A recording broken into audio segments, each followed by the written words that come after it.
जय हिंद, जय भारत, जय वाणिज्य। मैं राघव तिवारी सबका हिंदी क्लास में स्वागत करता हूँ। I am class 12th and BCom introduce of economics, अर्थशास्त्र के परिचय को पढ़ रहे हैं। इसके अंतर्गत हम आज पढ़ेंगे positive economics and nominative economics, वास्तविक अर्थशास्त्र एवं आदर्श अर्थशास्त्र। अब एक छोटी सी भाषा में कहा जाए, वास्तविक अर्थशास्त्र वह अर्थशास्त्र है जो क्या है से संबंधित है। मतलब किसी भी सिस्टम में, किसी अर्थव्यवस्था में क्या है, वह उसी चीज़ का अध्ययन करता है। उस अर्थशास्त्र को हम कहते हैं वास्तविक अर्थशास्त्र। और आदर्श अर्थशास्त्र कहता है कि क्या होना चाहिए, क्या से क्या होना चाहिए के सिद्धांत की तरफ जो अध्ययन करता है उसे हम कहते हैं वास्तविक आदर्श अर्थशास्त्र। ठीक ना। आइए हम इसको लिखते हैं और देखते हैं, समझते हैं। पहले लिखते हैं वास्तविक अर्थशास्त्र।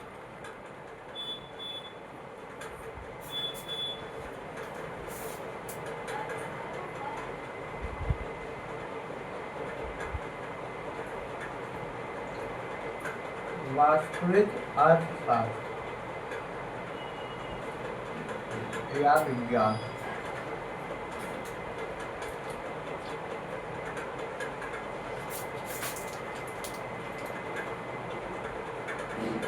पॉजिटिव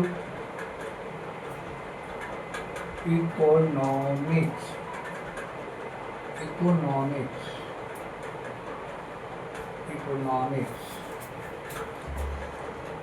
और साइंस।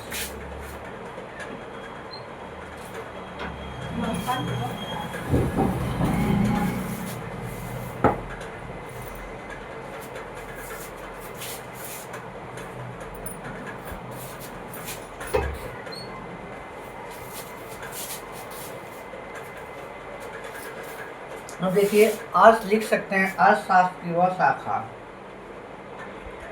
अर्थशास्त्र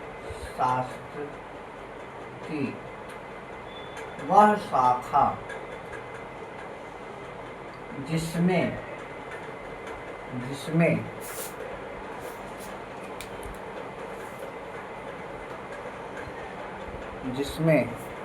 समस्याओं को उसी रूप में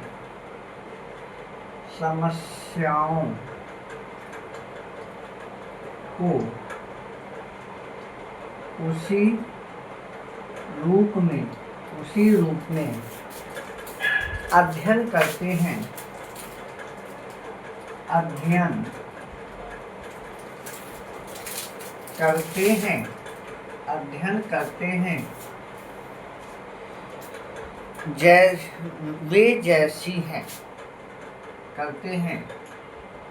वे जैसी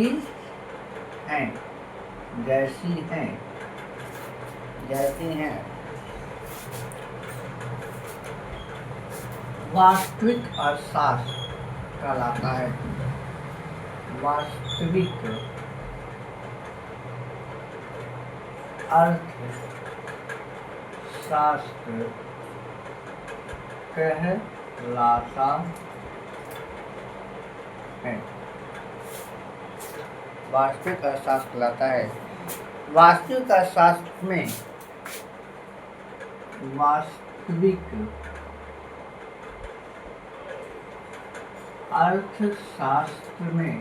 वास्तविक अर्थशास्त्र में केवल कारण एवं परिणाम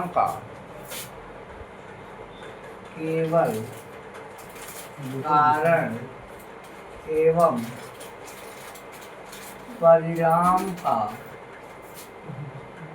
विश्लेषण किया जाता है।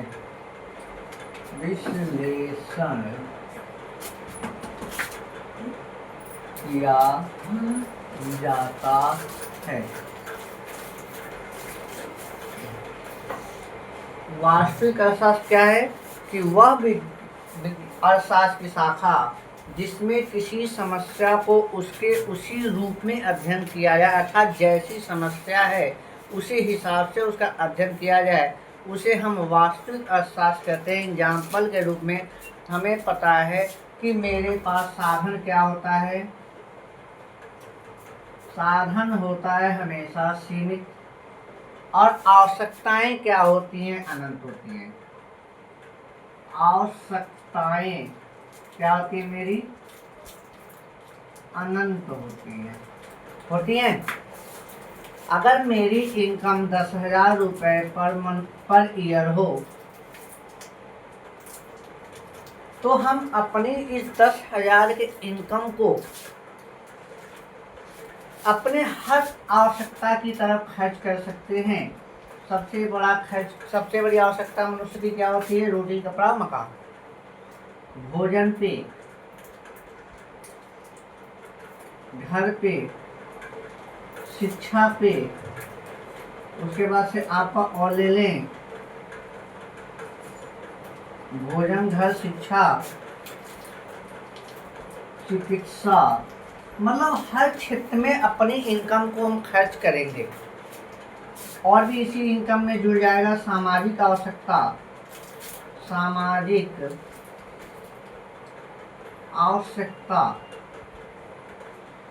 आवश्यकता मतलब किसी के यहाँ कोई पार्टी फंक्शन या जो भी चीज़ें हों, या कोई गेस्ट आपके यहाँ आ रहे, या कोई आपका ऐसा व्यक्ति मिल जाए जो आपसे आर्थिक मदद मांग रहा हो, क्या सब आर्थिक आवश्यकता के अंतर्गत आती हैं। आप अपने साधन आपके पास सीमित है, आवश्यकता क्या है, अनंत है। मतलब ये मेरी समस्याएं, इतनी मेरी समस्याएं हैं, साधन क्या है, सीमित है।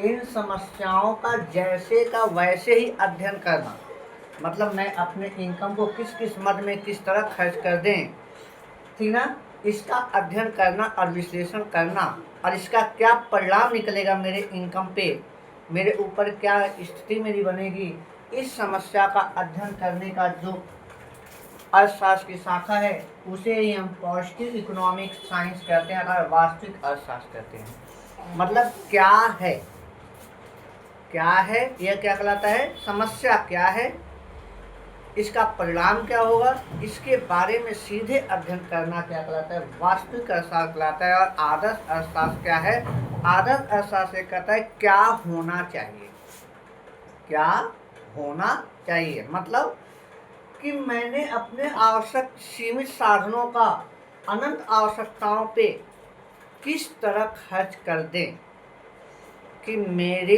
ऊपर जो भी परिणाम आए वह मेरे पक्ष में आए, ना कि मेरे विपक्ष में आए। इस क्रिया को हम क्या कहेंगे, आदर्श अर्थशास्त्र कहेंगे। चलिए इसको लिख लीजिए, तब आदर्श को लिखवाते हैं।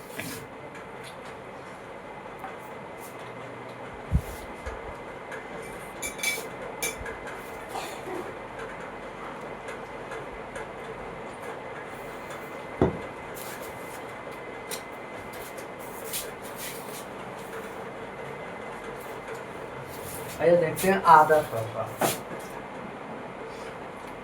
आदर्श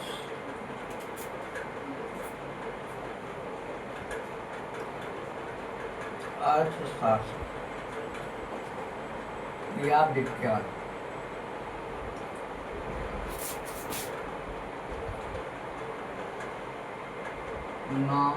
नॉमिनेटिव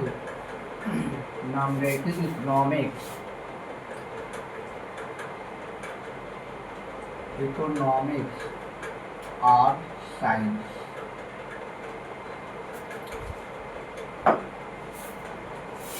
अर्थशास्त्र की वह शाखा, अर्थशास्त्र की वह शाखा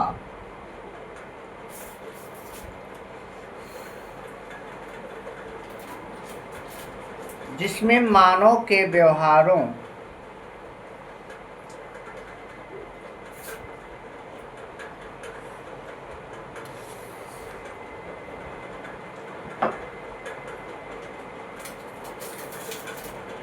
अर्थशास्त्र की वह शाखा जिसमें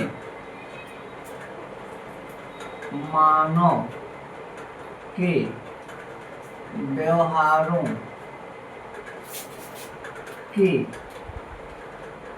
आदर्श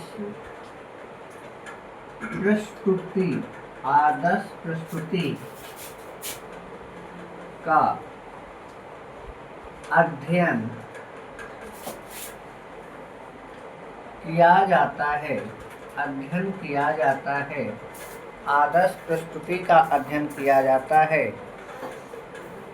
आदर्श अर्थशास्त्र कहलाता है। आदर्श अर्थशास्त्र कहलाता है। आदर्श अर्थशास्त्र कहलाता है।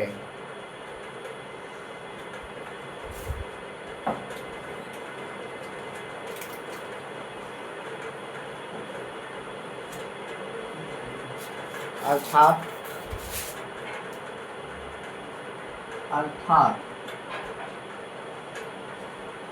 यह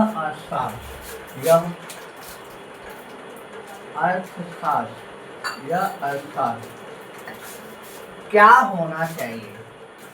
क्या होना चाहिए? क्या होना चाहिए? क्या होना चाहिए कि सिद्धांत को बताता है।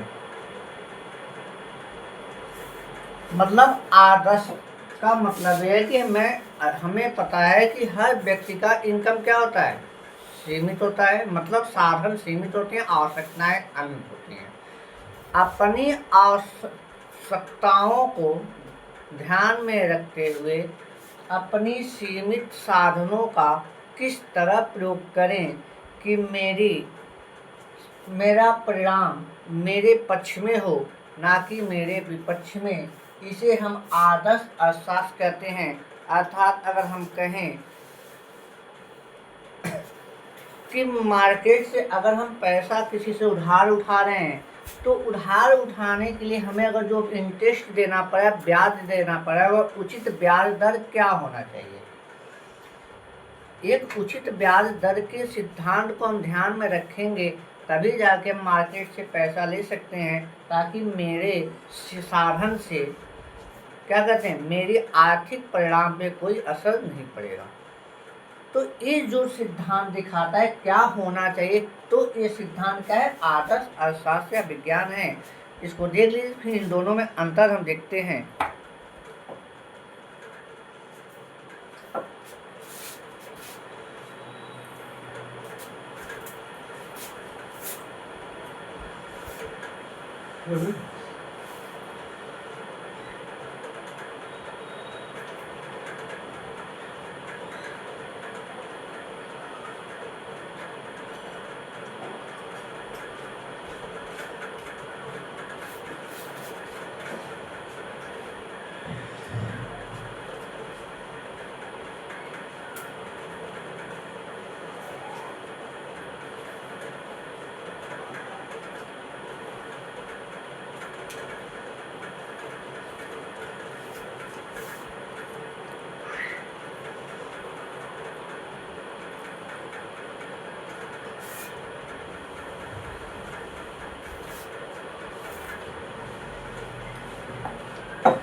बहुत अच्छा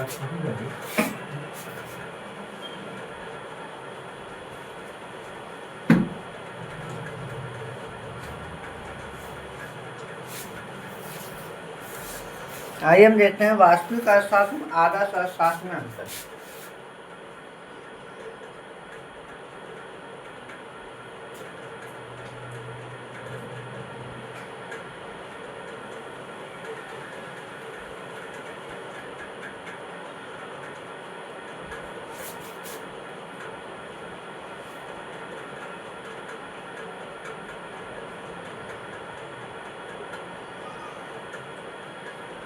अर्थशास्त्र में अंतर।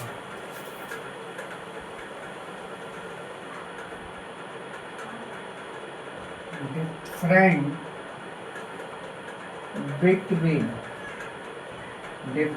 between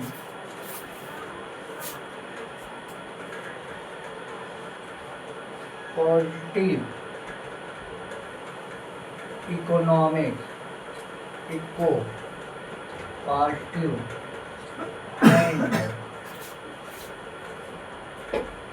and normative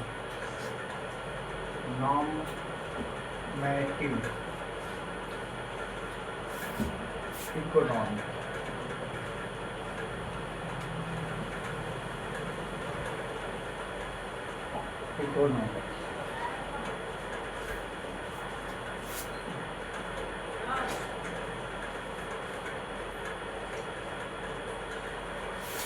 वास्तविक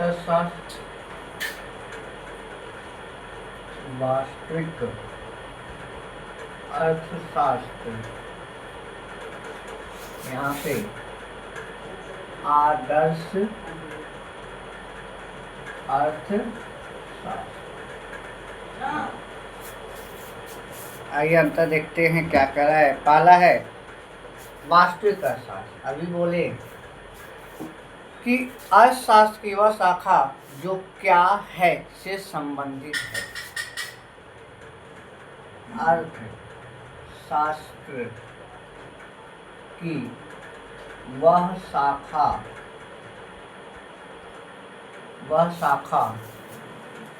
जो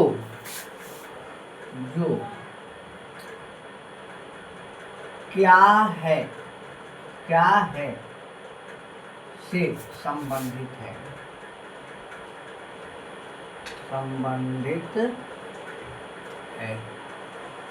मतलब समस्या क्या है और उसका परिणाम क्या होगा, बस यहीं तक सीमित है। जो सिद्धांत वह क्या कहलाता है, वास्तविक अर्थशास्त्र। आदर्श में आइए, अर्थशास्त्र की वह शाखा, अर्थशास्त्र की वह शाखा जो क्या होना चाहिए, जो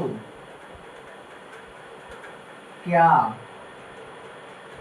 होना चाहिए से संबंधित है।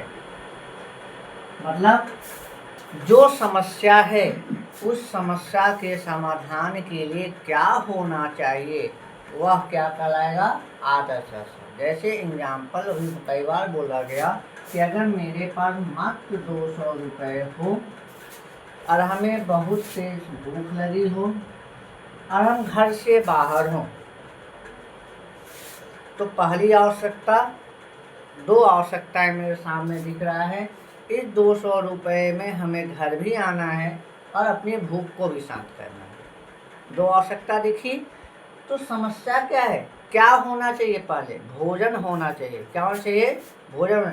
अगर हम भोजन करने चले जाएं तो 350 रुपये थाली, 150 रुपये थाली, 100 रुपये थाली, उसके बाद 50 रुपये या क्या कहते हैं, मान लीजिए 40 रुपये थाली का कोई बाहर ठेले का भी नाश्ता कर सकते हैं, जिससे भूख शांत हो सकती है।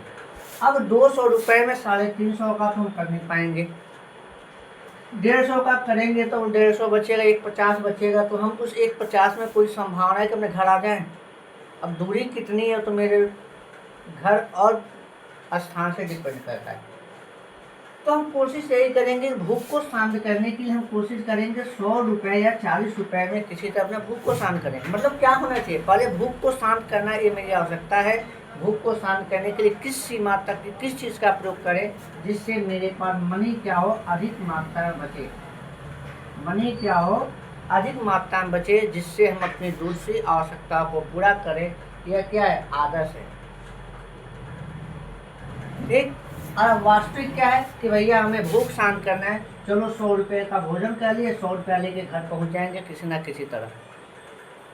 यहाँ समस्या दो है, समस्या का क्या होना है, बस सीधे ध्यान देगा आदर्श क्या कहलाएगा? आदर्श यह कहेगा क्या होना चाहिए, मतलब किस तरह से किया जाए कि मेरे ऊपर कोई परिणाम न विपरीत परिणाम नहीं आए, यह क्या कहलाता है? आदर्श। अब आइए हम चलते हैं आगे की तरफ। दूसरा अंतर,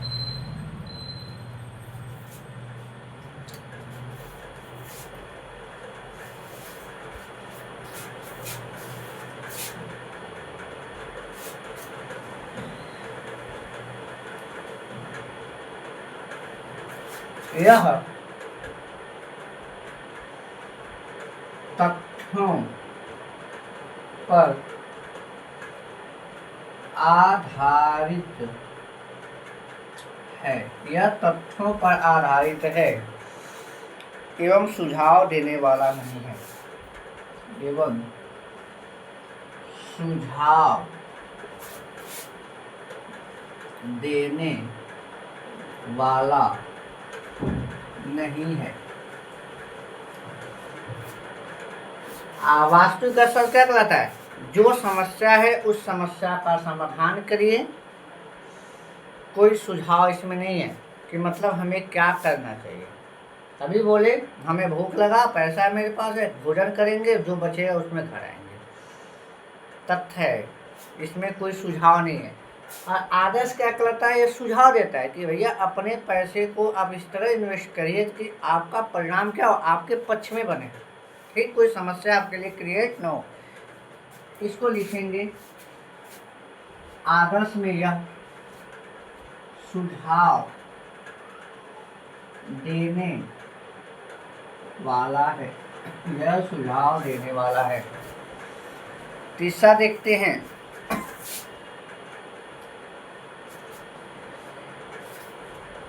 वास्तविक में इसका वास्तविक आंकड़ों से जांच की जा सकती है।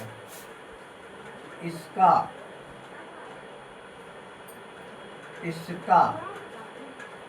वास्तविक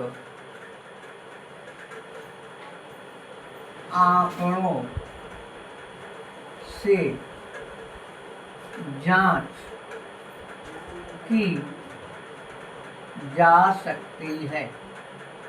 मतलब वास्तविक अर्थशास्त्र में जो भी तथ्य होते हैं उसके आंकड़े, जो भी डाटा होते हैं इक्वल होते हैं, उस आंकड़ों से हम पता लगा सकते हैं कि मेरा अर्थ क्या कहते हैं, हमने किस तथ्य डाटा को किस रूप में प्रयोग किया है।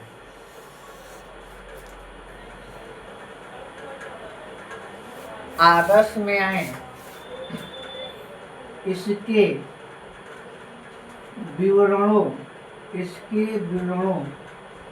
की जांच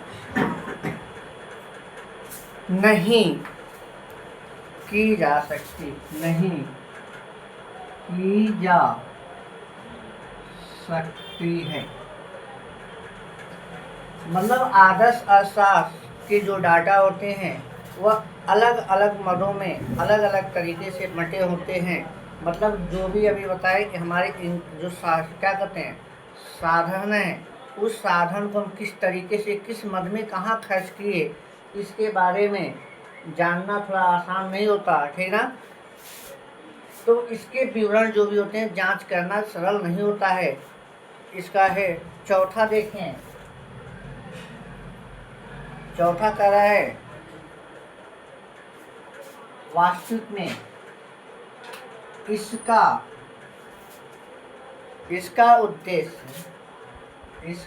उद्देश्य आर्थिक गतिविधियों की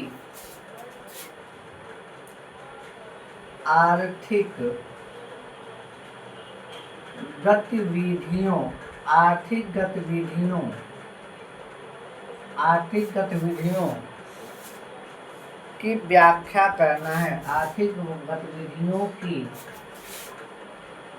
व्याख्या करना है। मतलब वास्तविक अर्थशास्त्र का जो भी उद्देश्य होता है, आर्थिक रूप में क्या गतिविधियां और मतलब इकोनॉमिकल जो फैक्टर हैं वो किस तरीके से प्रयोग हो रहे हैं, इसके बारे में अध्ययन किया जाता है अर्थशास्त्र में। किसमें? वास्तविक में। इसका उद्देश्य आदर्श का निर्धारण करना। आदर्श में आइए, इसका उद्देश्य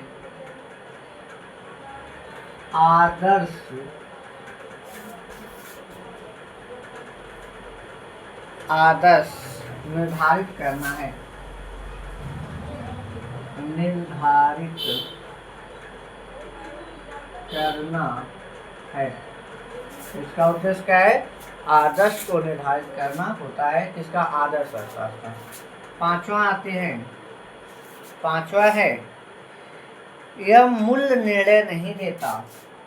यह मूल्य निर्णय नहीं देता है। वास्तविक अर्थशास्त्र मूल्य वैल्यू में कोई निर्णय नहीं देता है। ठीक, यह इसका पांचवा है यह आदर्श यह मूल्य निर्णय देता है। आदर्श में मूल्य का निर्णय किस तरह लेना है इसके बारे में इसमें अध्ययन करते हैं। इसे मूल्य निर्णय देता है। आइए एग्जाम्पल अब देख लेते हैं। क्या एग्जाम्पल है? उदाहरण के रूप में अगर देखें, देखिए उदाहरण, दोनों से उदाहरण समझ में आ जाएगा। भारतीय अर्थव्यवस्था में आय वितरण, भारतीय अर्थव्यवस्था में आय वितरण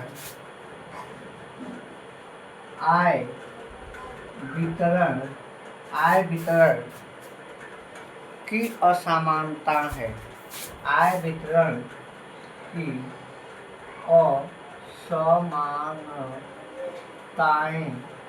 असमानताएं हैं।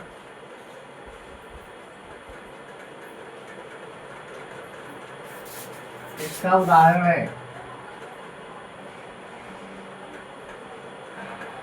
भारतीय अर्थव्यवस्था में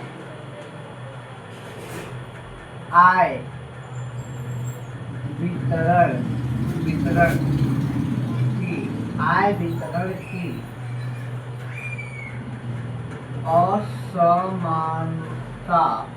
असमानता को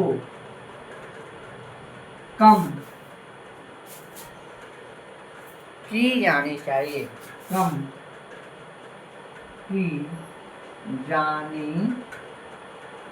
देखिए कितना बड़ा एग्जाम्पल है। एक एग्जाम्पल से हम समझ सकते हैं कि दोनों में अंतर क्या है। तो उदाहरण क्या है? भारतीय अर्थव्यवस्था में आय वितरण की असमानताएं। मतलब देश, हमें पता है कि हर देश की इनकम क्या होती है? सीमित होती है। मतलब राजस्व के रूप में सरकार को मिलने वाली जो आय है वही क्या है? उनकी आय है। या राजस्व की बात करें या इनकम की बात करें कि हर व्यक्ति फैमिली इनकम क्या है? सबकी अलग अलग फैमिली, हर परिवार की फैमिली इनकम क्या है? आय अलग अलग। मतलब इसमें असमानताएं पाई जाती हैं। हर परिवार की एक्चुअल इनकम एक समान नहीं है भारत में। ठीक, जबकि दूसरा उदाहरण है कि भारतीय अर्थव्यवस्था में आय वितरण की असमानता को कम किया जाना चाहिए।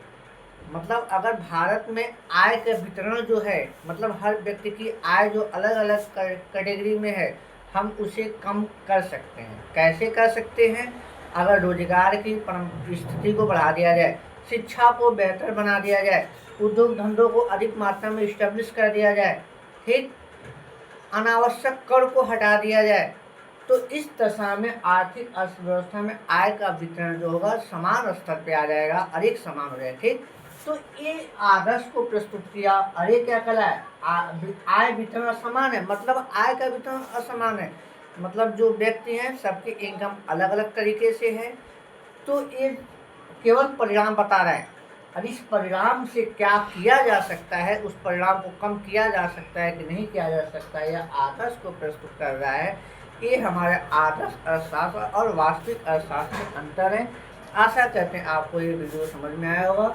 अगले वीडियो में अगले टॉपिक से और मिलते हैं, तब तक के लिए जय हिंद, जय भारत, जय वाणिज्य।